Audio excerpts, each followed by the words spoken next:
Hey, welcome to After She Left. Stay till the end and don't forget to subscribe. I was folding shirts on a Thursday night when I found it. My name is Evan. I'm 36 years old and I live in Sacramento, California.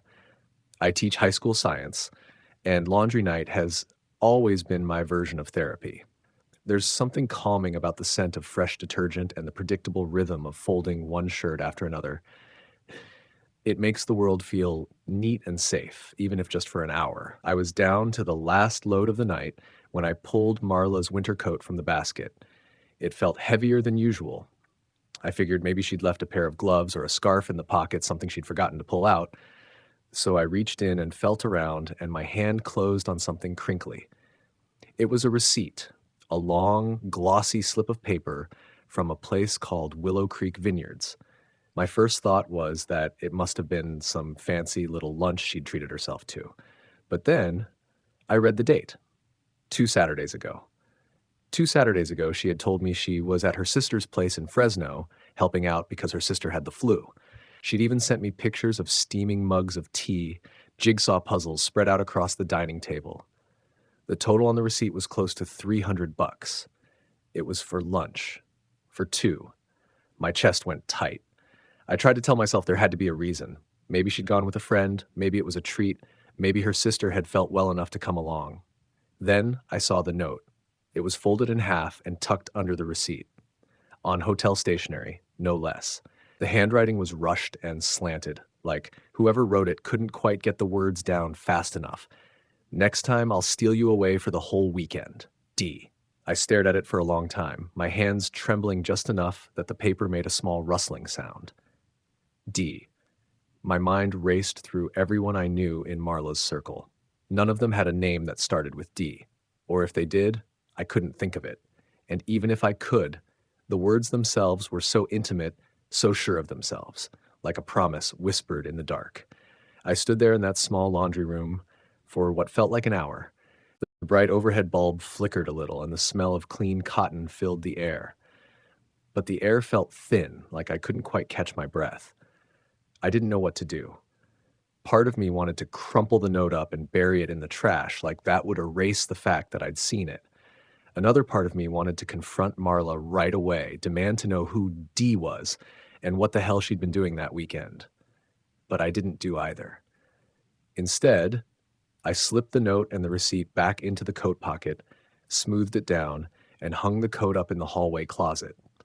My mind was buzzing, but my body moved on autopilot. Like if I just kept going through the motions, fold the shirts, close the dryer door, wipe down the washer, maybe everything would go back to the way it had been an hour ago before I found that damn note. When I finally turned off the laundry room light, the house felt different. Too quiet. Too empty. Marla was out with friends that night, she'd said. A work thing. I told her to have fun, and she'd laughed and said she always did. I thought about that laugh now, how easy and natural it sounded. I sank down onto the couch in the living room, but I didn't turn on the TV. I didn't pick up a book. I just sat there, staring at the blank wall across from me. My mind kept looping back to the note, to those 6 words. Next, I'll steal you away. And for the first time in 12 years of marriage, I felt like a stranger in my own house, like I was seeing everything through someone else's eyes. The framed photos on the wall, the throw blanket Marla liked to wrap around herself on cold nights, the coffee mug I'd given her last Christmas. All of it felt like props in a life I wasn't sure was real anymore. I don't know how long I sat there.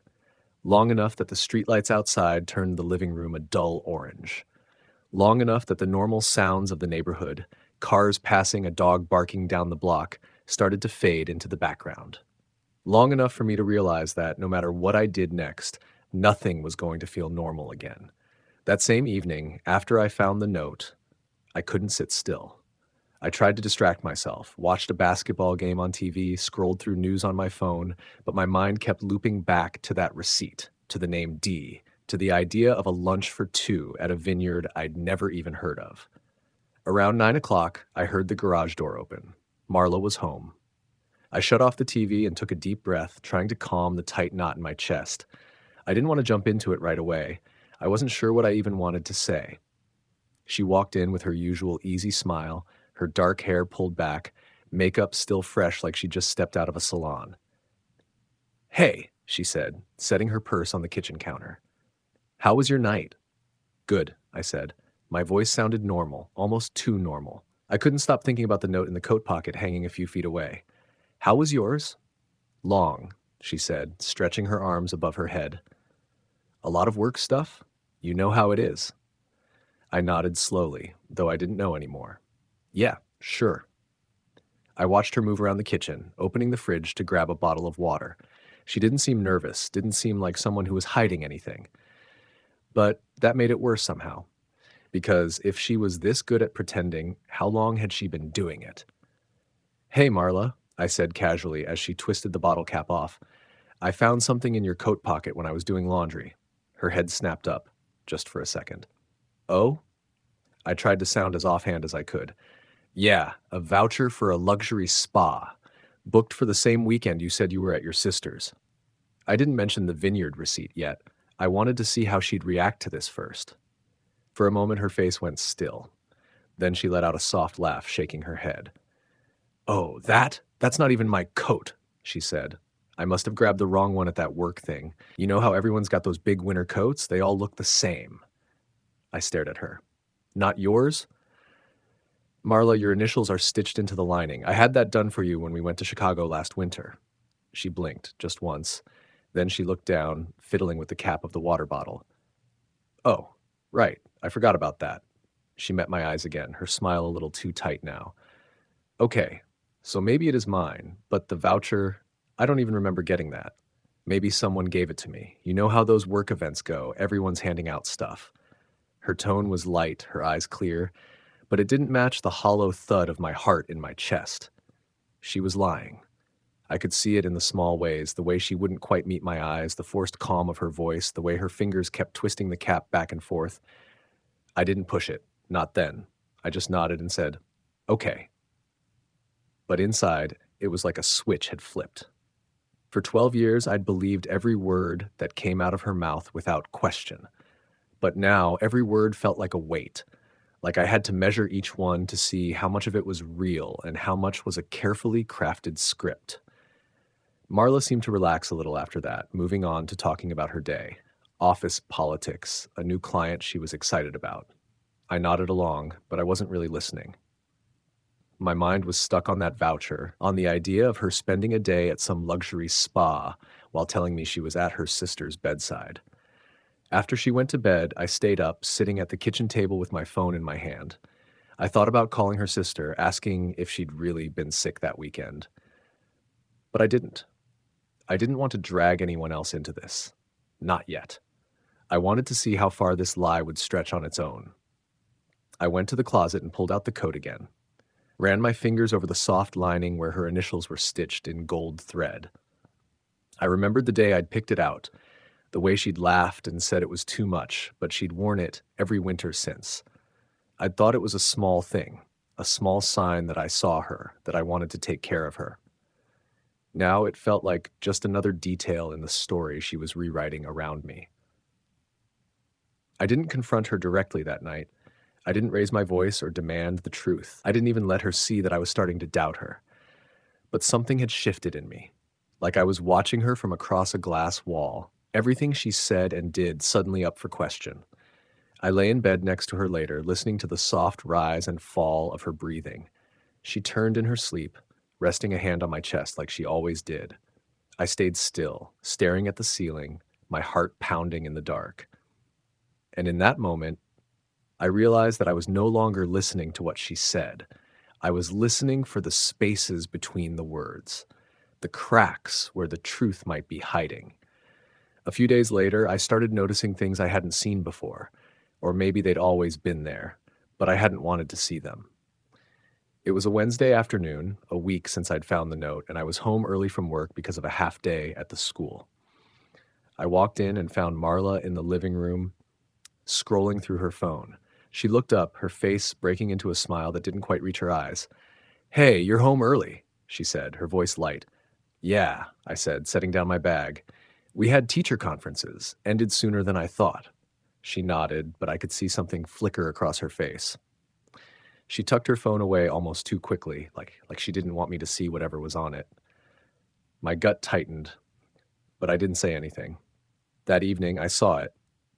The watch. Marla's prized watch, a delicate gold band she'd worn for years. She was sitting on the couch, legs tucked under her, flipping through a magazine. I noticed a thin crack running across the face of it. Tiny, but unmistakable.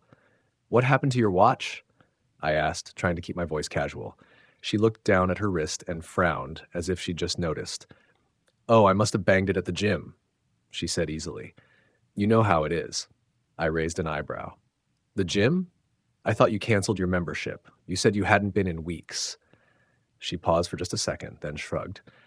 "Well, I went back recently, needed to clear my head." It was such an offhand answer, so smooth, like she'd practiced it. But it didn't fit. And then there was the faint scent. A whiff of cologne on her wrist, sharp and unfamiliar, like it didn't belong in our house. A bruise, too, high on her thigh. I noticed it that night when she was getting ready for bed.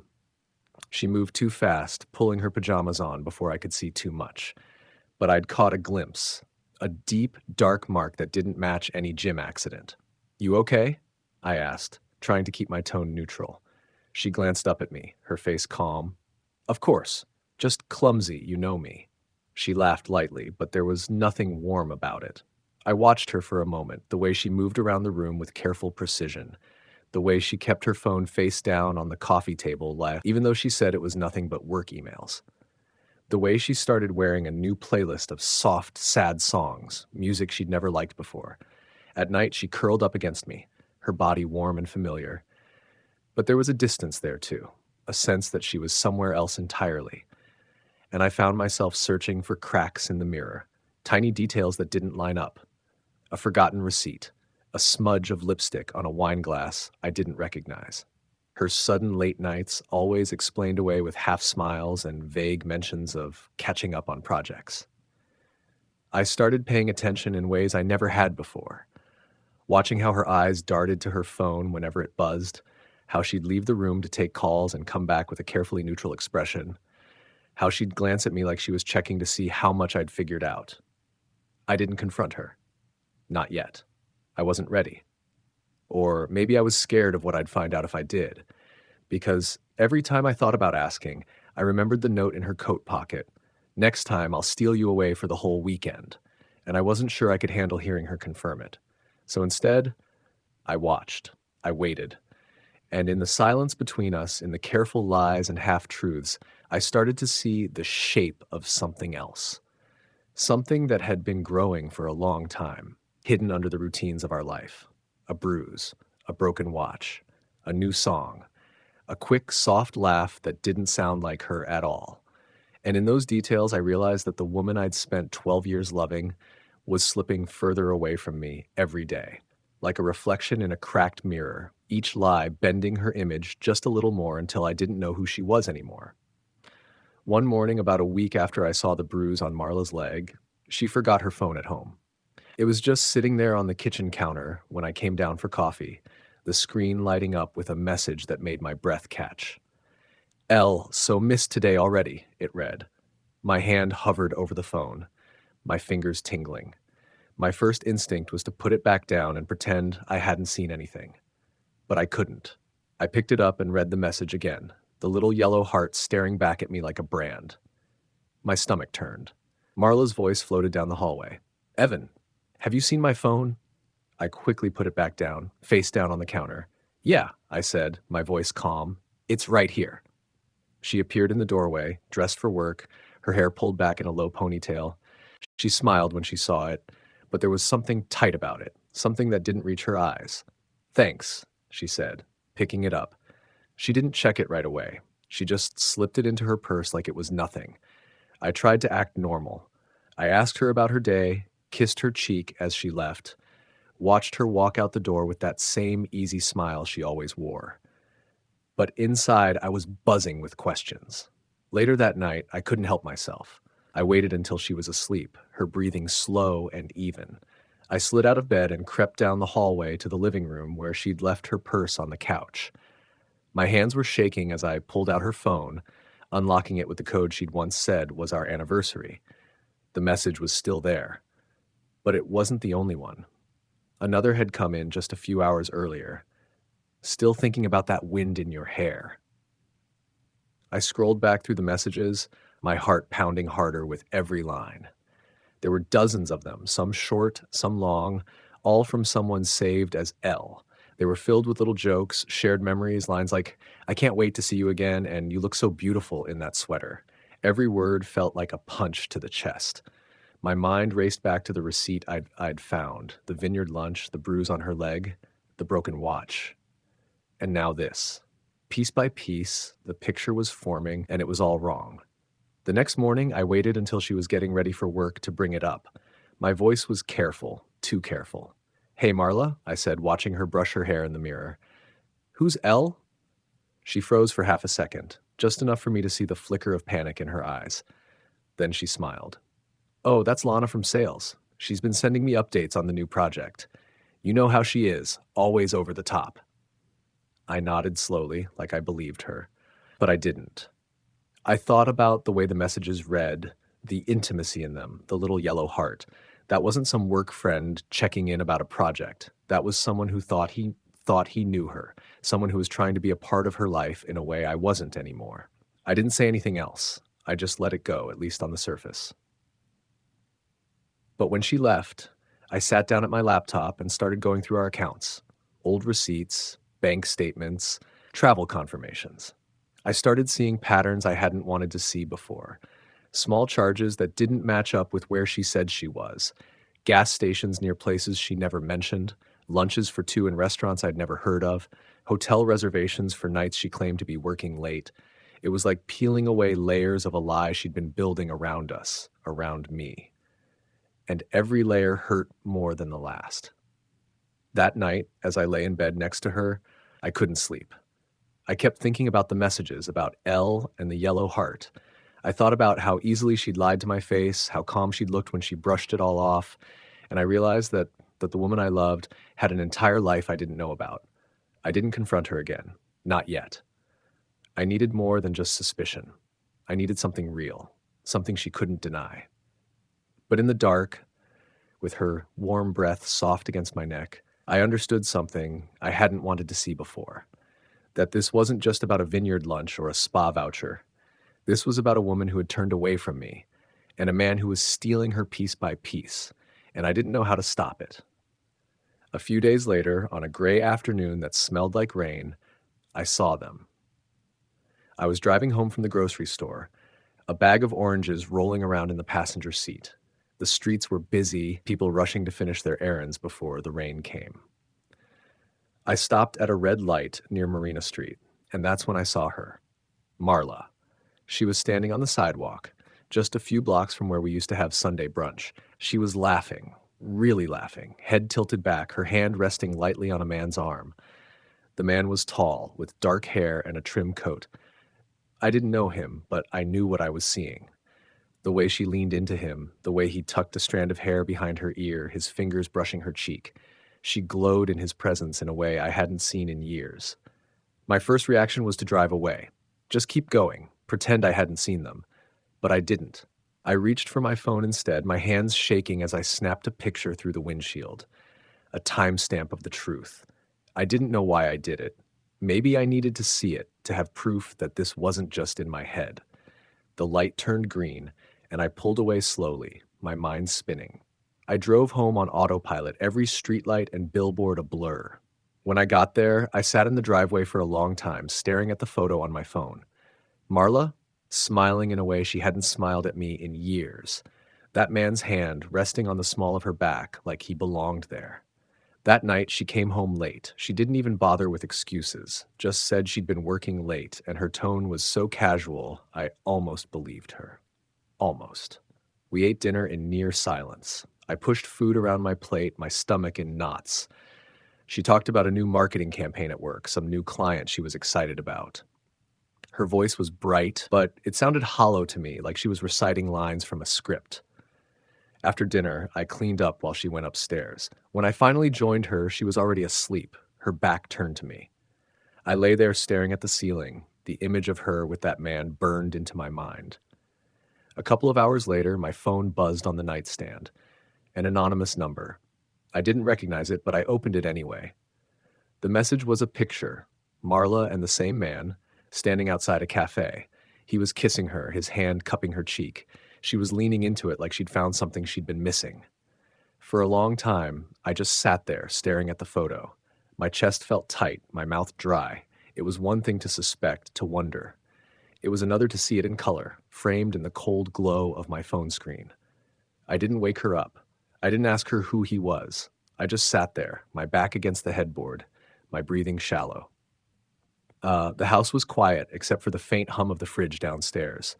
Eventually, I turned off my phone and set it on the nightstand. The screen went black, and I was left with nothing but the sound of my own heartbeat, loud and insistent in the dark. I didn't cry. I didn't rage. It felt more like a funeral, a quiet, private moment of mourning for something I'd already known was gone. The next morning, I woke up to an empty side of the bed. Marla had already left for work with her usual "see you tonight" note on the kitchen counter in her neat handwriting.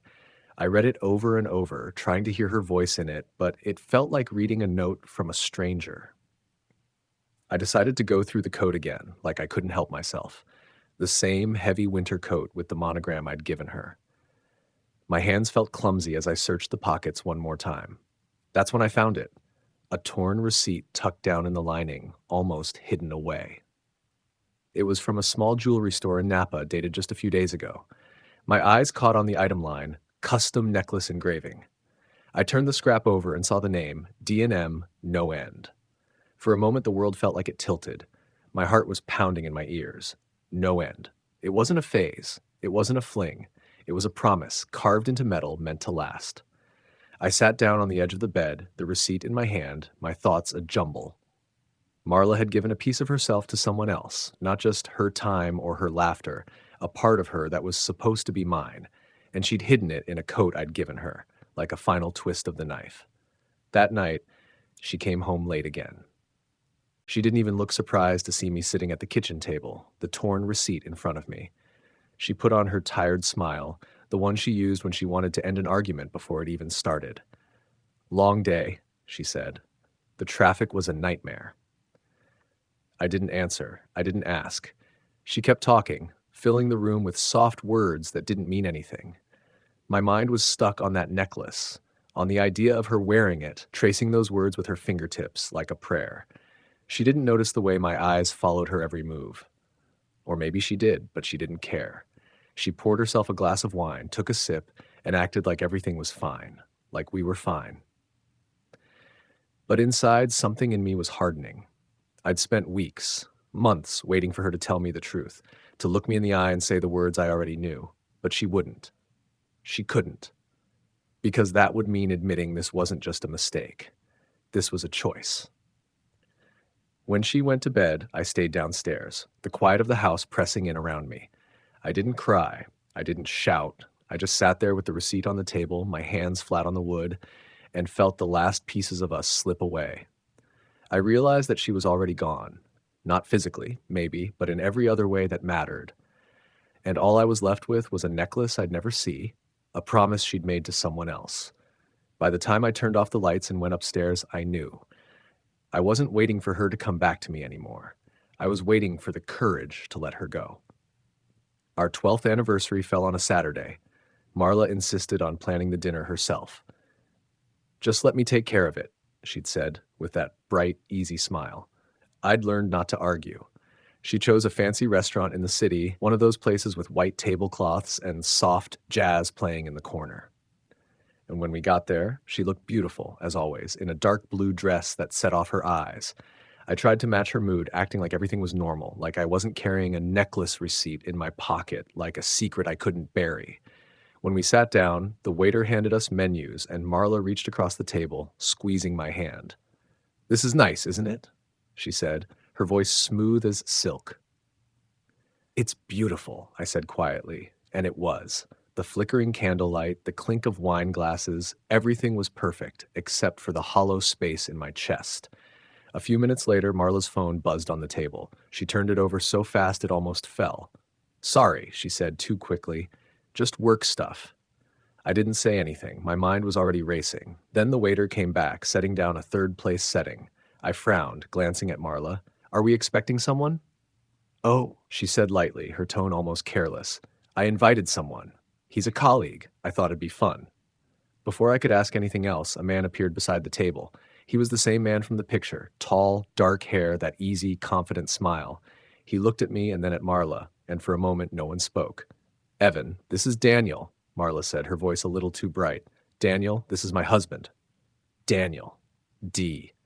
My stomach turned, but I kept my face calm, my breathing steady. I extended a hand. Nice to meet you. He hesitated, then took it. His grip was firm, his smile polite. Likewise. The waiter poured wine for the three of us, and we went through the motions. Toasts, polite conversation.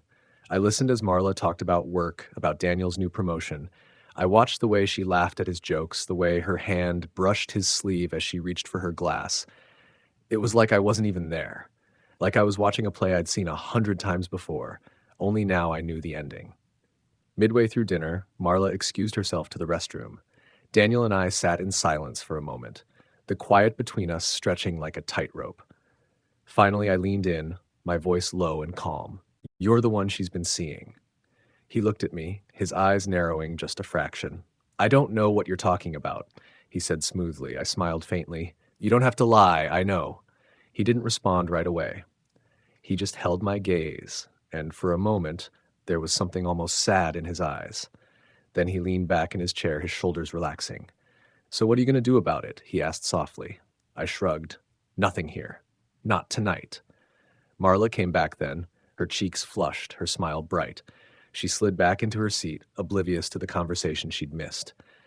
We finished dinner in that same strange, hollow silence, each of us playing our part.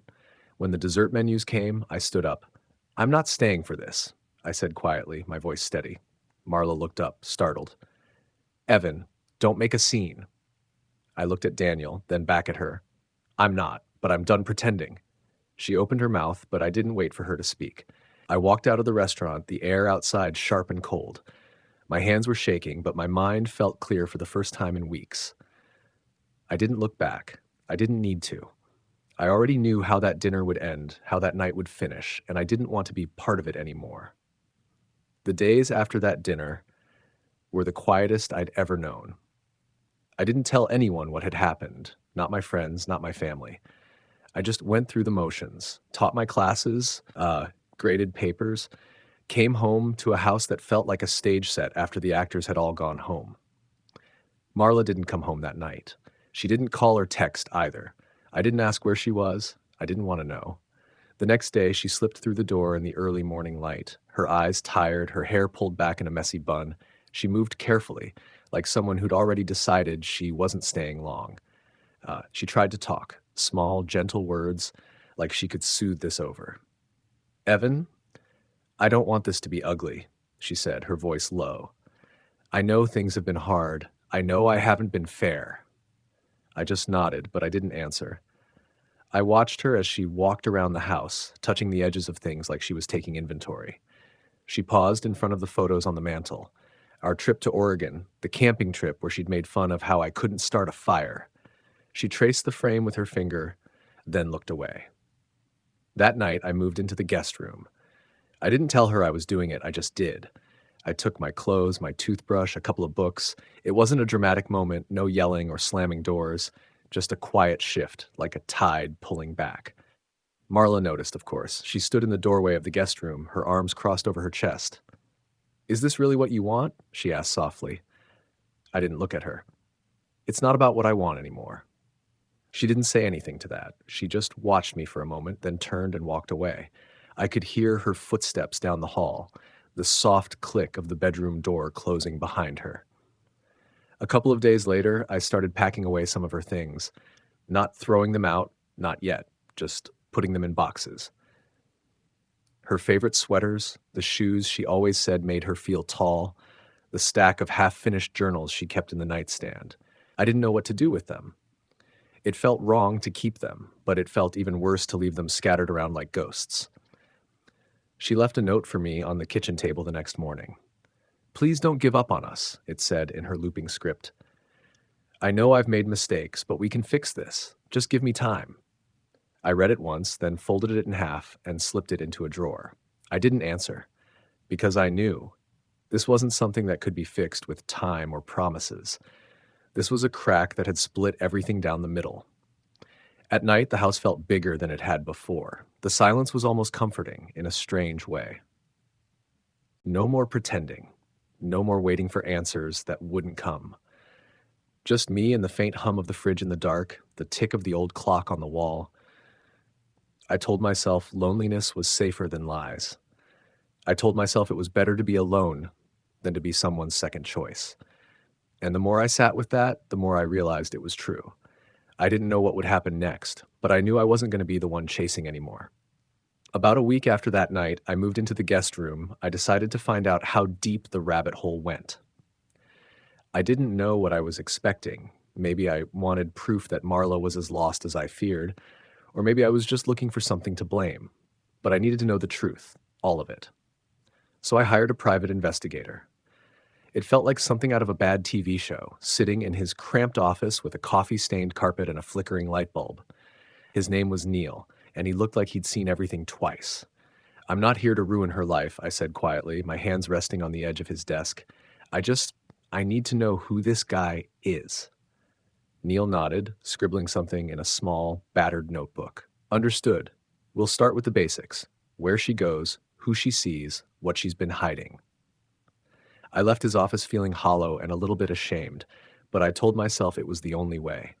I couldn't live in the dark anymore. A few days later, Neil called me back. "You're going to want to sit down," he said when I answered. He came over that evening, a manila folder in his hands. He laid it out on the kitchen table, photo after photo, document after document. The man I'd seen with Marla, the man from the vineyard lunch, the man from the text messages. His name was Darren, and he wasn't just someone she'd fallen for. He was a con artist. Neil laid it out for me in that calm, methodical way he had. Darren had a record, multiple arrests in different states for fraud and identity theft. His MO was always the same: target married women, build their trust, then bleed them dry. And Marla, my Marla, had already wired him money. Thousands. I stared at the bank statements, the wire transfers. My name was nowhere on them, but I felt the betrayal like a fresh cut all the same. "She didn't just cheat," I said slowly, my voice almost a whisper. "She's being conned." Neil gave a small, sympathetic nod. "Looks like it." I sat there for a long time after he left. The photos spread out in front of me like pieces of a puzzle I'd never wanted to solve. Marla with Darren in hotel lobbies, Marla in restaurants I'd never heard of, Marla looking at him with the kind of tenderness she hadn't shown me in years. She hadn't just been lying to me. She'd been lying to herself. I didn't confront her that night. I didn't know how. I watched her when she came home, the easy smile, the soft voice. She moved around the kitchen like everything was fine, like the world hadn't just fallen out from under us. I wanted to scream at her. I wanted to shake her and say, "Don't you see what he's doing to you?" But I didn't, because somewhere deep down I knew it wouldn't matter. She was already too far gone. So instead, I made a plan. I worked with Neil to set a trap, to expose Darren, to end this once and for all. It wasn't about revenge. It wasn't even about saving Marla anymore. It was about drawing a line in the sand, about finally choosing myself over the lies. That night, I lay awake in the guest room listening to the faint sounds of Marla's breathing down the hall, and I felt something hard and cold settle in my chest, the kind of resolve that comes when you realize there's nothing left to lose. I didn't know what would happen when I finally confronted her, but I knew one thing for sure: I wasn't going to let her take me down with her. A week later, the plan was set. Neil had arranged everything: a staged business pitch at a downtown hotel where Darren was supposed to meet another client. Except this time the client was me. I walked into the hotel conference room that morning with my heart pounding in my chest. The air smelled of stale coffee and cheap carpet cleaner, and my palms were slick with sweat. But I felt clear, like the fog had finally lifted. Darren was already there, his easy smile in place, his eyes bright and eager. He stood when he saw me, his hand outstretched. "Mr. Turner, I'm so glad we could meet in person," he said, his voice smooth as glass. I didn't take his hand. "Let's get to it. I said flatly. He blinked, a flicker of surprise in his eyes, but he covered it quickly. Of course, he said, gesturing to the table where a stack of fake documents sat. I've put together some investment opportunities that I think you'll find very— Stop, I said, cutting him off. My voice was calm, my hands were steady. We're not doing this today. He looked at me, the charm slipping just a little. I'm sorry? I leaned forward, with my eyes locked on his. I know who you are, Darren. I know what you've been doing, and I know exactly how much you've stolen from my wife. He sat back in his chair, his smile gone now. I think you're confused. No, I said, my voice cold. I'm done being confused, and so are the police. I nodded to the door, and two plainclothes officers stepped in, their badges flashing in the light. Darren's face went pale. He looked from me to them and back again, his mouth opening and closing like he was searching for a script he didn't have. One of the officers stepped forward. Darren Miller, you're under arrest for fraud and grand theft. You have the right to remain silent. I didn't watch the rest. I stood up, my chair scraping against the cheap carpet. Darren was still protesting as they cuffed him, his voice growing smaller as they led him out the door. When the room was empty again, I felt like I could finally breathe. I didn't go home right away. Instead, I drove around the city for a while, the low hum of the engine and the soft thud of the tires on the road grounding me. I thought about Marla, about the life we'd built together, about how I'd spent years believing in a version of her that never really existed. When I finally pulled into our driveway, the house looked the same as it always did. Neat, quiet, with the porch light still flickering from where it needed a new bulb. I went inside and took the manila folder from Neil's office, the full report, photos, bank statements, everything. I placed it on the kitchen counter. On top of it, I left a sticky note with 3 simple words. I tried. You didn't. I didn't leave it as an act of cruelty. I left it as the last piece of truth I had to give. No more begging, no more explanations, just the final chapter of a story that was already over. I didn't wait for her to come home. I didn't want to see her face when she read it. I walked out of that house without looking back, my keys in my pocket and my shoulders lighter than they'd felt in years. And for the first time in a long time, I didn't feel like I was leaving something behind. I felt like I was finally taking something with me. Myself.